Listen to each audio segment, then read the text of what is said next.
Do you need another video here on YouTube of some dude drafting a team on Underdog explaining why he took Jonathan Taylor in the first? No, you don't. They're all over the place. What you need is to know what must-have players you can draft late in your drafts.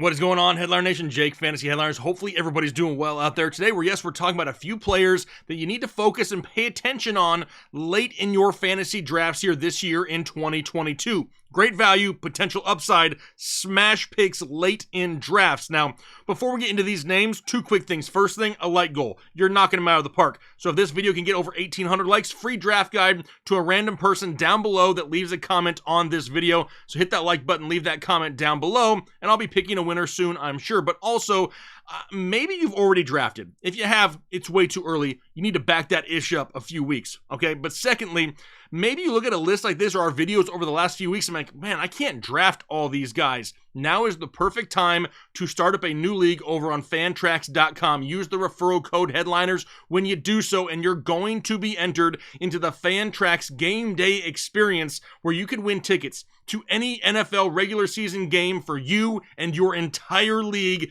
this year. Game of your choice. Are you kidding me? For you and up to 11 league mates. Plus, they're gonna give you $6,000 spending cash. Start up a new league, bring over a league to Fantrax, however you need to do it. Start up that new league there using that referral code Headliners, and you're going to be entered in to this crazy giveaway. Looking forward to announcing a winner for that. But now is the time we're gonna dive into the players, and the first one we got on our list is a quarterback. It's gonna be Kirk Cousins. And as of right now, he's sitting at quarterback 14 overall, the 107th overall pick in your fantasy drafts based off consensus ADP. But Kirk Cousins has been a top 12 quarterback now in back-to-back seasons, so how is he rewarded? By dropping a couple spots? Why? I mean, this is lining up to maybe be one of the best opportunities he's had in the NFL ever. He's thrown for at least 4,200 yards and 33 touchdowns now in each of the last 2 years, and now he gets an upgraded offense. New head coach Kevin O'Connell is going to transform the Minnesota offense into a pass-happy juggernaut, and I am here for it. Last year, as the offensive coordinator in LA with the Rams, he led that passing offense to the 5th most passing yards in the league and the 2nd most in passing touchdowns. But maybe you're out there saying, yo, Jake, he had Cooper Kupp. It was Matthew Stafford and Robert Woods and Odell Beckham. Great point. Different players here. But how about this?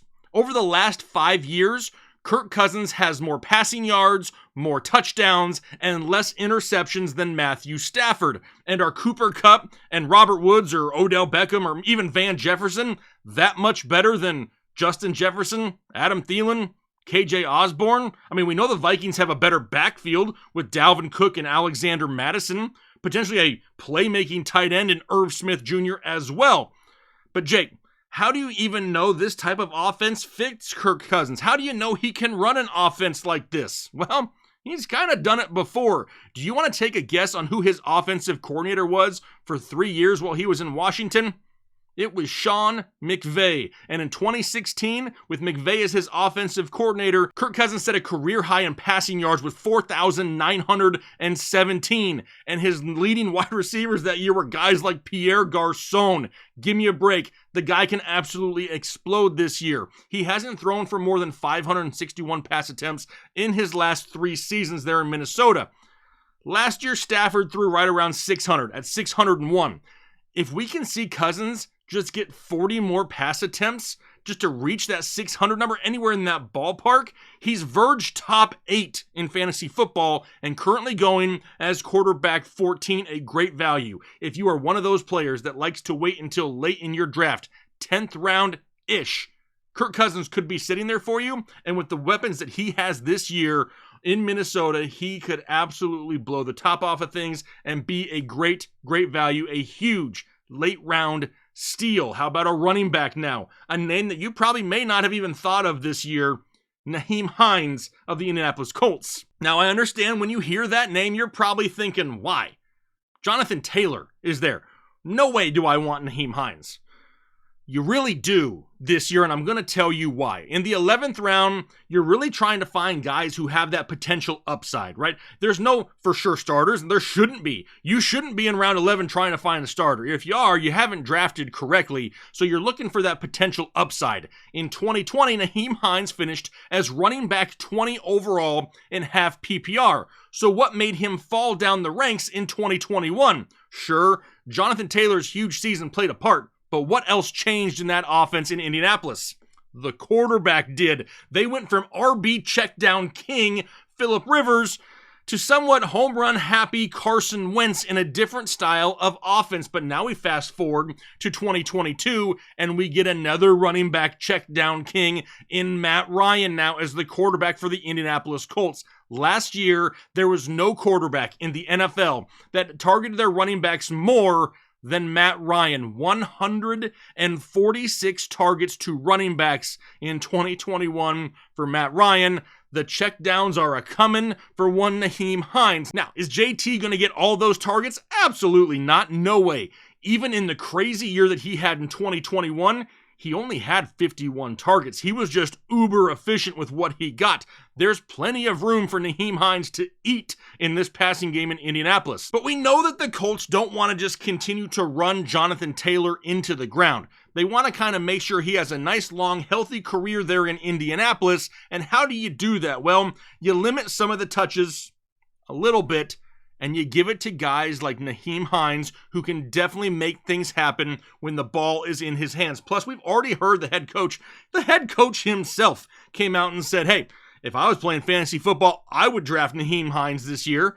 And no, that's actually not a lie. That's like a legit statement that the coach made. So do we just blindly follow this coach speak? No, we tell you that all the time. You got to make sure you kind of take it with a grain of salt, but that is definitely a good sign. How does NYHEIM HINES look in camp this year? Look at a few of these clips.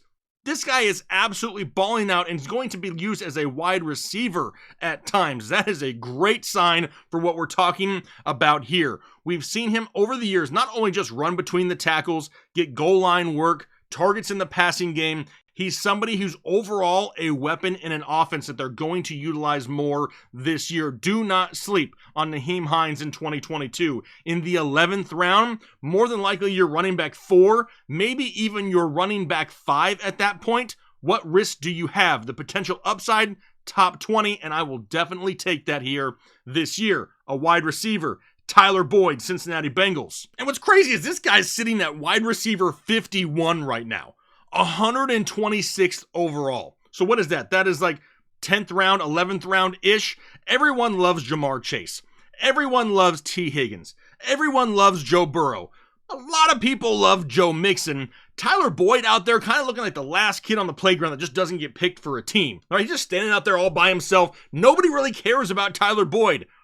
But you should care about Tyler Boyd and draft him late in fantasy this year. Do you realize he hasn't had less than 850 yards and 4 touchdowns now in 4 straight seasons? He's kind of used to playing that other guy role, right? He's kind of always the forgotten guy in the offense. He had to be behind AJ Green for all those years. Now he's behind Chase and Higgins. He's kind of used to it. However, despite being the third wheel, the third wide receiver option here in Cincinnati, he still, last year, had 67 catches for 850 yards and 5 touchdowns, finishing as wide receiver 30.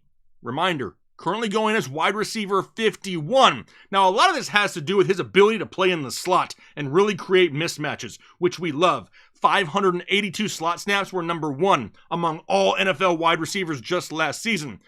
But he's sitting right around the 12th round-ish. I mean, that's a smash play for you. And you're not going to be reliant on him outside the gate. Like I said, you shouldn't be drafting starters that late in your draft anyway. Hopefully you never need the guy, right? Hopefully you draft correctly, you draft studs, and you never need him. He's just bench depth or bye-week fill-in for you. But he's pretty consistent and a guy that maybe you play in a deeper league with multiple flex plays, you may be able to throw in time to time. He scored over 10 fantasy points in 8 games just last year as a wide receiver 3.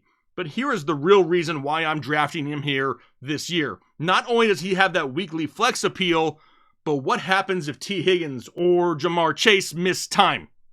You got one of the best quarterbacks in the league, behind one of the best offensive lines in the league. you kind of want to target the guys that he's throwing the ball to, right? And if either Higgins or Chase miss time, Tyler Boyd is almost a lock for 10 plus targets a week and definitely somebody who could help your fantasy team. We've seen him excel when given a chance before. He does have 2 1,000-yard seasons under his belt for his career. Severely underrated and overshadowed, but he is still a great and solid wide receiver and great depth for your fantasy team, especially for where you can draft. I'm getting pumped up about some Tyler Boyd. But lastly, I'm going to end this with 2 different rookies. Now, I don't know if I can go through a draft anywhere right now and not use my last pick on one of these 2 guys. Every single draft. If you watched one of my videos the other day where I was talking about scenarios, I took one of these guys at every one of my last picks. And I will continue to do that every single team, every single draft that I do. One of these guys is going to be at the first guy, JALEN TOLBERT, Dallas Cowboys. And he's sitting at wide receiver 65, 172nd overall, last round pick. Now, he's fairly unknown for going to Alabama. It's because it was South Alabama, but still, Amari Cooper is gone. Michael Gallup has already come out and said, hey, listen, I'm not going to be ready to start the season. James Washington's going to miss like 6 to 10 weeks with his injury. I mean, JALEN TOLBERT right now is absolutely showing out at training camp almost every day. He's putting up something on the highlight reel, and he has the eye of Dak Prescott. He is a late round stash that could produce immediately. Now, like I've said multiple times here in this show, if you draft correctly, you're probably not going to be starting JALEN TOLBERT week 1. But if he comes out of the gates hot, he scores a bunch of points for you. With the way that people perceive rookie wide receivers in the NFL right now, you will be able to flip this guy for whatever you need for your fantasy team. Maybe you passed on tight end, and there's a team out there that took 2 of them. You'll be able to absolutely steal things from people with JALEN TOLBERT, and all you'll have to have done was draft him in the last rounds of your draft. Now, why would we want to draft somebody who's such a good stud, Jake? Well, eventually, Michael Gallup is going to come back. He's going to get healthy, and he's going to regain his portion of the target share. Remember, they let Amari Cooper go because they believed in Michael Gallup. He's going to get an immediate target share when he's healthy. TOLBERT may not be an entire season-long thing, but you can capitalize off that hot start. And then the second guy, I absolutely love myself some Jahan Dotson this year of the Washington Commandos, wide receiver 67, going 190th overall. Now, really, the only reason that this guy isn't higher and that more people love him is because Terry McLaurin is in front of him. But CeeDee Lamb right now is in front of JALEN TOLBERT, and most of the time rookie wide receivers come in and they always have somebody in front of them. That doesn't really mean a whole lot. We know Wentz holds the ball too long because he's trying to go for the home run more times than not. Well, Dotson's another home run hitter with great hands. He's kind of like a Terry McLaurin clone, actually. Crazy good hands. But listen to this quote from one Jahan Dotson. I love it. It says, when the ball is up in the air, I see it as $1 million. I love money, so I'm trying to go get it. I love that. That kid is always trying to make a play on the football. He's special, but people don't believe in him because of his quarterback.